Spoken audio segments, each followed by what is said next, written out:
อากาศสบายดีหมู่ผู้เนาะมื้อนี้สิพามาเบิ่งปัญหาที่เราพบเจอในการเฮ็ดเกษตรด้วยความบ่พร้อมอันนี้สำหรับสวนของเราเนาะด้วยความบ่พร้อมก็คือปัญหาที่สิ่งที่เราพบเจอก็คือแหล่งน้ำเนาะอันนี้ทางด้านหลังของบ่าวน้อยเนาะก็คือแหล่งน้ำทางสวนของเราเนาะคือน้ำมันบ่อยู่นี่คือปัญหาที่พบเจอ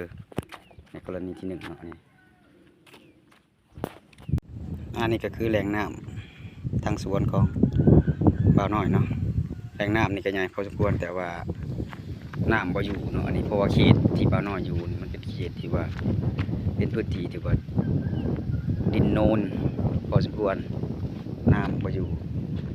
แล้วเวลาเราเฮ็ดเกษตรเนาะคือพบปัญหาก็คือน้ำบ่อยู่เดี๋ยวนี้บ่าวน้อยกำลังหาวิธีแก้ไขอยู่เนาะแหล่งน้ำตัวมืดเนาะน้ำนี่ตอนในห้องเดือนหาซับน้ำมืดก่อน